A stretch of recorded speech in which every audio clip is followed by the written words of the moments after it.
It was a battered old book, bound in red buckram. He found it when he was 12 years old on an upper shelf in his father's library.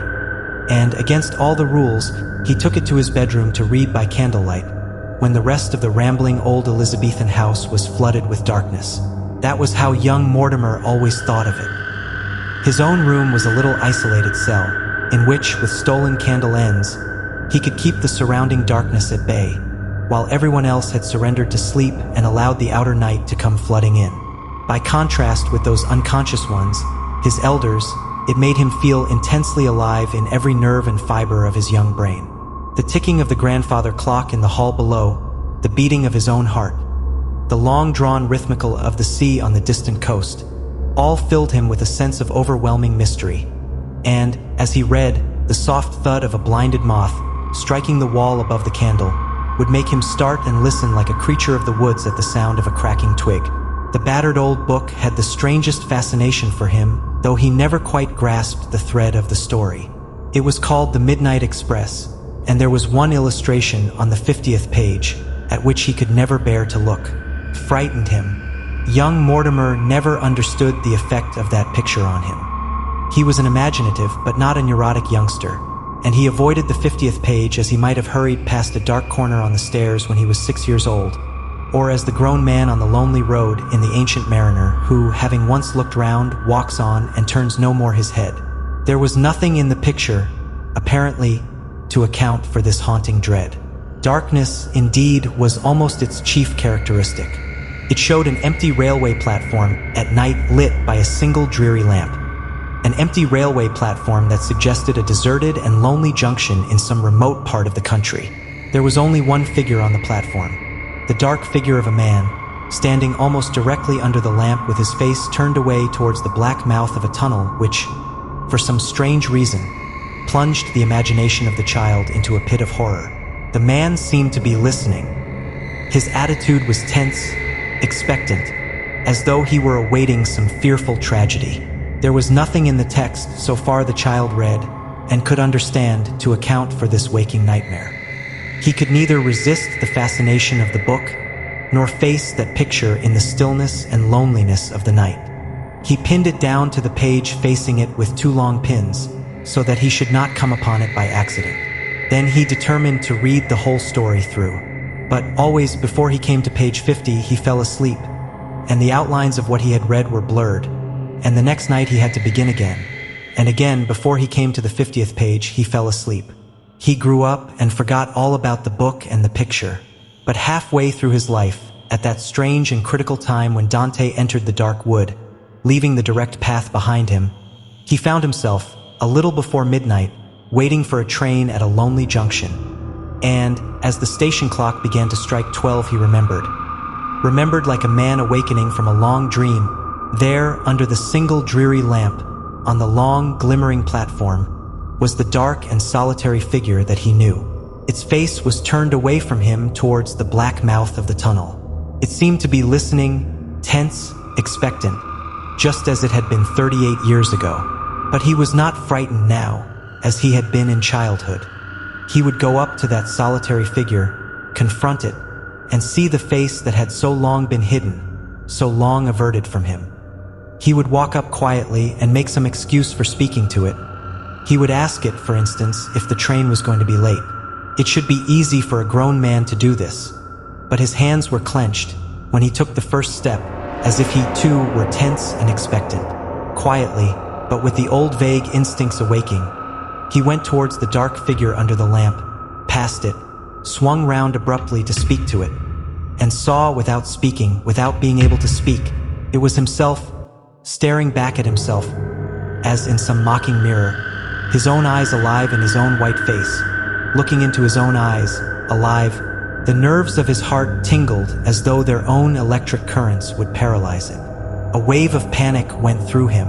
He turned, gasped, stumbled, broke into a blind run, out through the deserted and echoing ticket office, onto the long moonlit road behind the station. The whole countryside seemed to be utterly deserted. The moonbeams flooded it with the loneliness of their own deserted satellite. He paused for a moment and heard, like the echo of his own footsteps, the stumbling run of something that followed over the wooden floor within the ticket office. Then he abandoned himself shamelessly to his fear and ran, sweating like a terrified beast, down the long white road between the two endless lines of ghostly poplars, each answering another, into what seemed like a long straight canal, in which one of the lines of poplars was again endlessly reflected. He heard the footsteps echoing behind him. They seemed to be slowly, but steadily gaining upon him. A quarter of a mile away, he saw a small white cottage by the roadside, a white cottage with 2 dark windows and a door that somehow suggested a human face. He thought to himself that, if he could reach it in time, he might find shelter and security escape.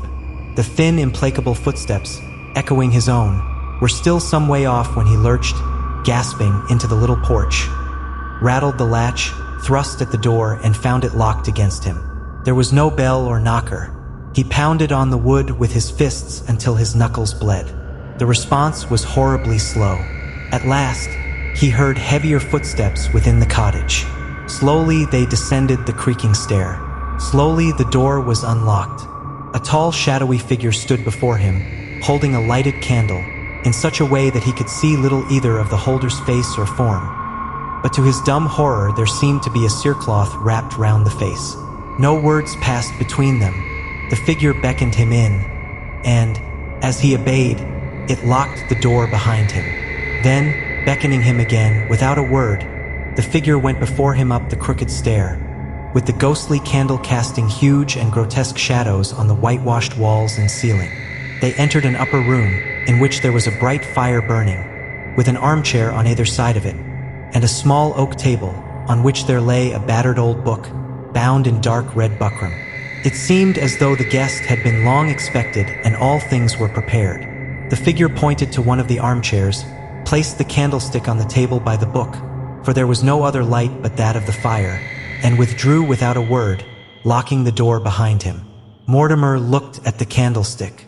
It seemed familiar. The smell of the guttering wax brought back the little room in the old Elizabethan house. He picked up the book with trembling fingers. He recognized it at once, though he had long forgotten everything about the story.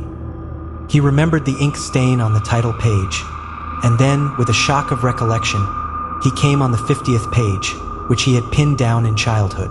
The pins were still there.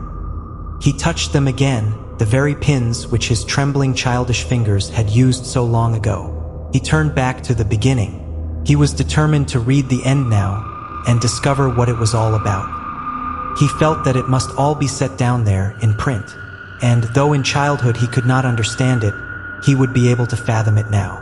It was called the Midnight Express, and, as he read the first paragraph, it began to dawn upon him slowly, fearfully, inevitably. It was the story of a man who, in childhood, long ago, had chanced upon a book in which there was a picture that frightened him.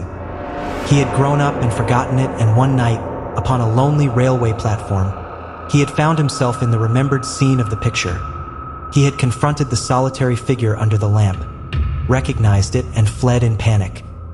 He had taken shelter in a wayside cottage, had been led to an upper room, found the book awaiting him, and had begun to read it right through, to the very end, at last, and this book too was called The Midnight Express. And it was the story of a man who, in childhood, it would go on thus, forever and forever and forever. There was no escape. But when the story came to the wayside cottage, for the third time, a deeper suspicion began to dawn upon him, slowly, fearfully, inevitably. Although there was no escape, he could at least try to grasp more clearly the details of the strange circle, the fearful wheel in which he was moving. There was nothing new about the details. They had been there all the time, but he had not grasped their significance. That was all. The strange and dreadful being that had led him up the crooked stair. Who and what was that? The story mentioned something that had escaped him. The strange host, who had given him shelter, was about his own height. Could it be that he also, and was this why the face was hidden? At the very moment when he asked himself that question, he heard the click of the key in the locked door. The strange host was entering, moving toward him from behind, casting a grotesque shadow, larger than human, on the white walls in the guttering candlelight. It was there, seated on the other side of the fire, facing him. With a horrible nonchalance, as a woman might prepare to remove a veil, it raised its hands to unwind the cerecloth from its face. He knew to whom it would belong, but would it dead or living? There was no way out but one, as Mortimer plunged forward and seized the tormentor by the throat. His own throat was gripped with the same brutal force. The echoes of their strangled cry were indistinguishable, and when the last confused sounds died out together, the stillness of the room was so deep that you might have heard the ticking of the old grandfather clock and the long-drawn rhythmical of the sea on a distant coast 38 years ago. But Mortimer had escaped at last. Perhaps, after all, he had caught the Midnight Express. It was a battered old book, bound in red buckram.